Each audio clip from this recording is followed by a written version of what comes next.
What's up everyone? Today we're taking a look at Peperomia Obtusifolia, a really easy to grow houseplant that if you get one of the variegated varieties has a nice little pop of color and it's just so simple. So in this video we're talking about light, water, placement, soil, repotting, potential pests and diseases.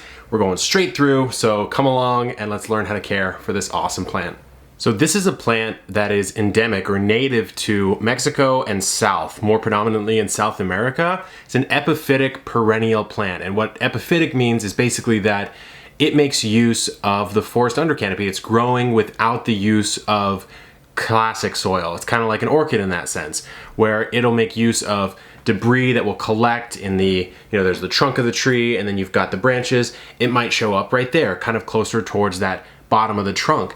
And it's using those nutrients. So that kind of gives us a clue as to how to care for it, as well as the first thing we're going to talk about, which is light. So this is my east facing window right here. And if I'm going to place this in an east facing window, I'm going to be putting it as close as I can to that window. It wants bright, indirect light. So if I was to place the peperomia right here, I would put it that close to the window. Normally, however, I place it somewhere in my plant shelf, but that's only because I have a Soltech Solutions light supplementing extra light.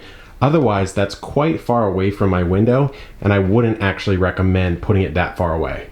As far as soil goes, you want a mixture that's a bit more heavy in peat moss or any sort of water retention than a normal mix, because it wants to hold on to a little bit more water than the average plant. So you can see I have a bit more of a loose, finer grained soil here, and that's just because I added a little bit of extra peat.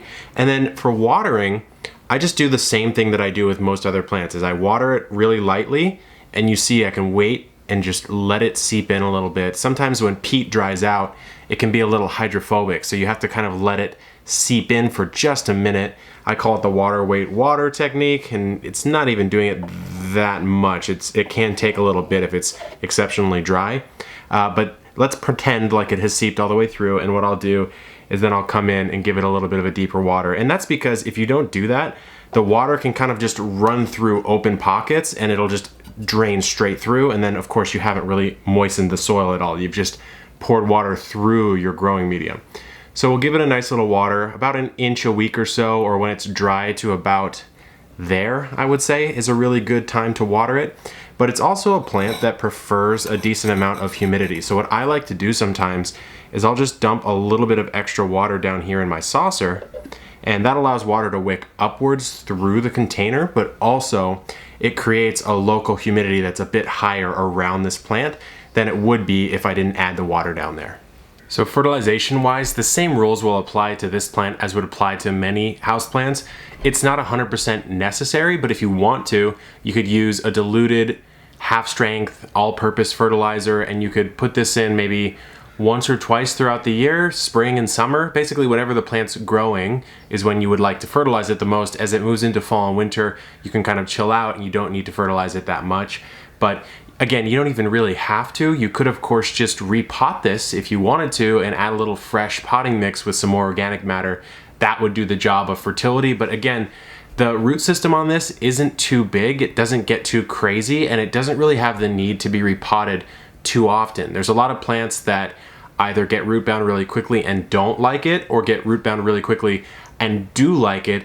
This is one that really doesn't get root bound that quickly in my experience. So if you want to, you could repot it once every year or so. You just bump the pot size up about an inch, fill it in with some fresh compost, peat moss, etc., potting mix, whatever you want to do, and you'll be good to go.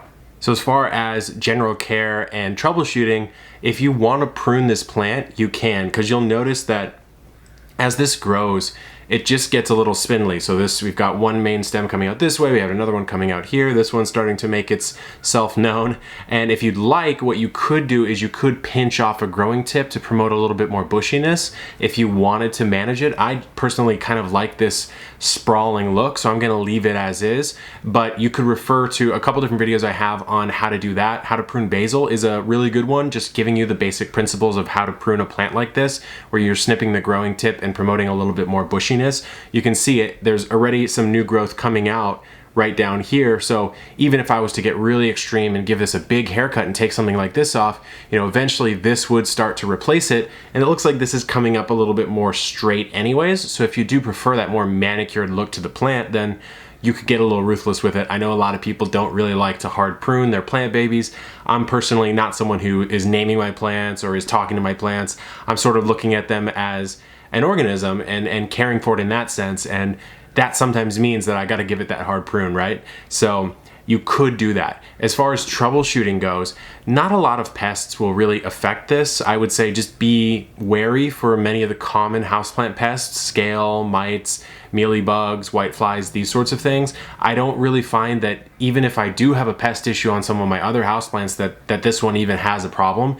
So I wouldn't worry about that too much. As far as diseases, the most common disease that you will cause, and I say you cause because it stems from overwatering, which would just be a root rot issue. So you don't really have to worry about that at all. And then the last thing that I think people will wonder about with their Peperomia obtusifolias is this beautiful variegation that you can see right here can sometimes start to fade away. And the reason for that almost always in the case of this plant is going to be a lack of access to light. So let's say I had it on here throughout the day. If I was to actually take a reading of the PPFD, which is the photosynthetic photon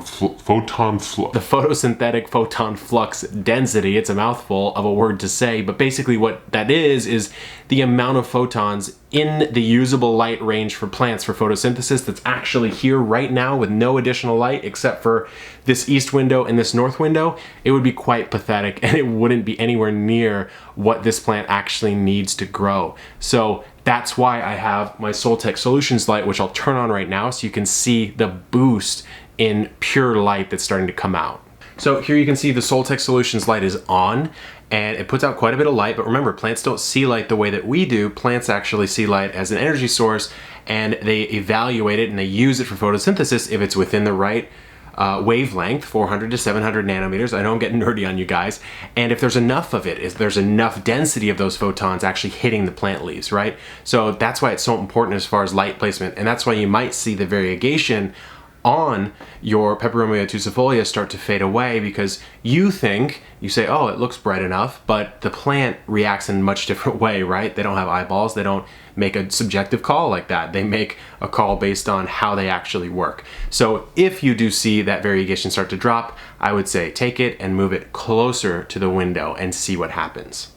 3 more things for you as far as troubleshooting, and then also one more tip on pruning for you is, first of all, if you see leaf drop or wilting, both of those are signs of a watering issue. So wilting is often underwatering, but it can also be overwatering, which is a cruel twist of fate that Mother Nature plays on us where we have to guess. But if you're really paying attention to your container watering, and I have a whole video on that, then you really won't run into that problem.